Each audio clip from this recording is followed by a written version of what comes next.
Greetings, fellow cigar box guitar luthiers, players, fans of the cigar box guitar, and fans of independent music and musicians.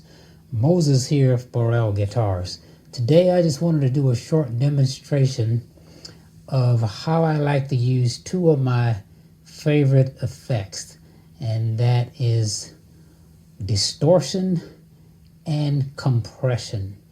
Now I have a certain number of effects that I always go to, and along with distortion I like to use my time shifting effects such as chorus, reverb, delay, and tremolo. Regardless of what effect that I'm using, I always compress the signal at the beginning of the signal chain. The intent of this video is just to show you some differences between using distortion or overdrive along with compression to get a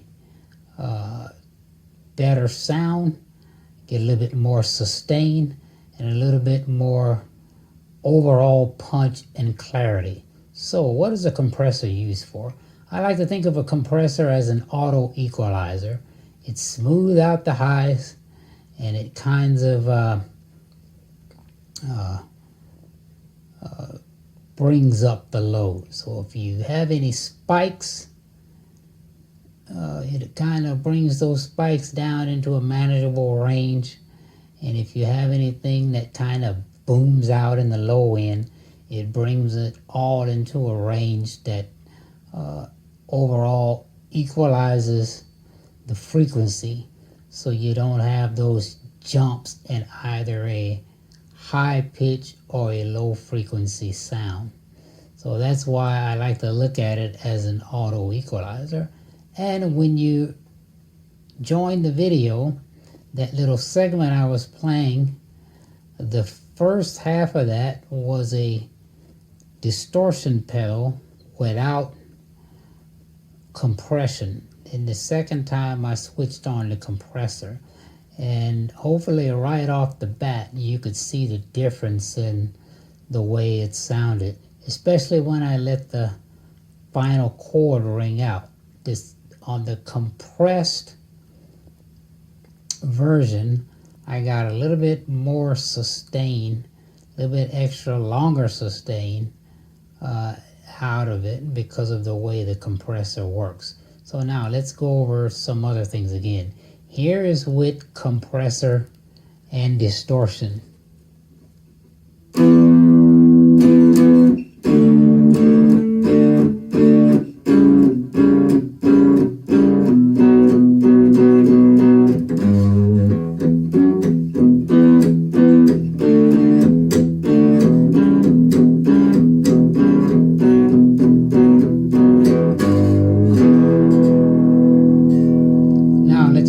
Compression.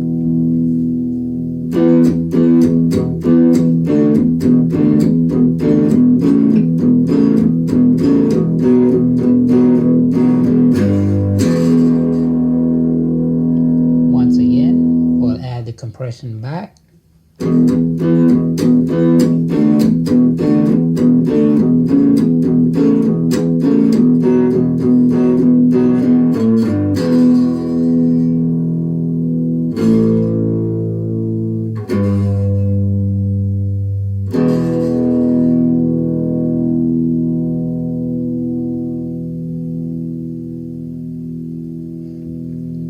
Now I'll remove the compression again and just listen to this line and how it gets a little bit more raucous without compression.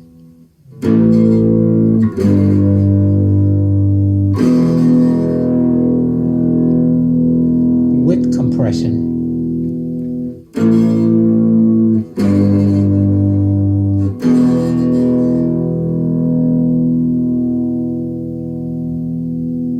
Notice the sustain with compression. Once again, no compression.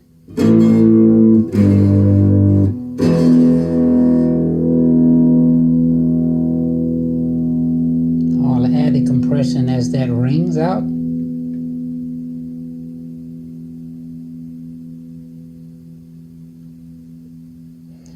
Now watch as I get into a little bit of single string work using compression.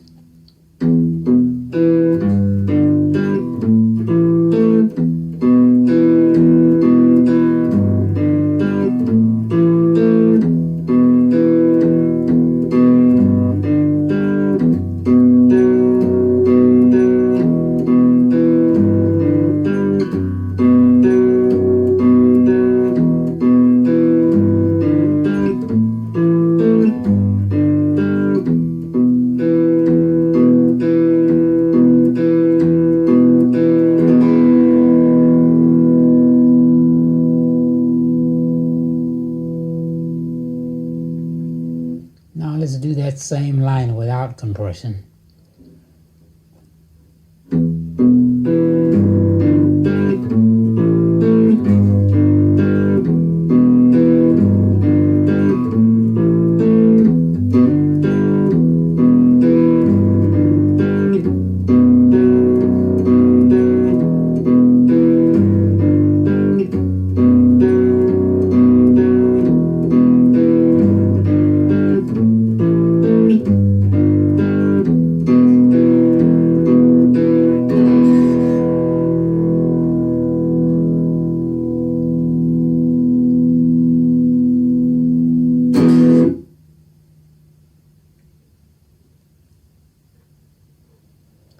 So there you have it, folks. You be the judge.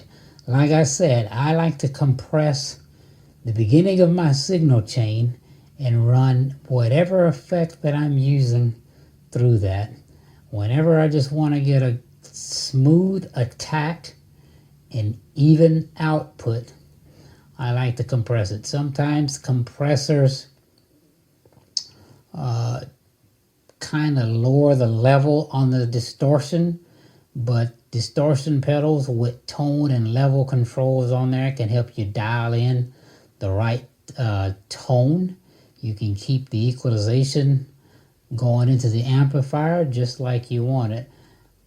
Whenever I'm using a cigar box guitar, I like to use distortion, particularly with solid state amps, as opposed to an overdrive.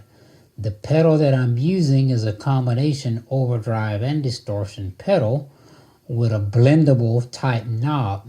So I can go full overdrive, full distortion, or anywhere between. I rarely use the overdrive side, as I like to use distortion primarily. So, get a compressor. If you ever thought about investing in one, it's a very good investment. It will certainly enhance just about any other type of pedal board effect that you have, and is useful in all situations, and is useful going directly into an amplifier, clean, however you like it. I just recommend working around and experimenting with a compressor. So there you have it, folks. If you've enjoyed this content, go ahead and like this video, and don't forget to subscribe to my channel. Remember, on Tuesdays, I will always post a cigar box guitar building, playing, demonstration, or some other type of technical tips. On Fridays, I will post a upload that I call One Song Concerts. One Song Concerts feature me playing an original song on the cigar box guitar. And until then, I'll see you in the next video. And remember, friends, it's all about the box.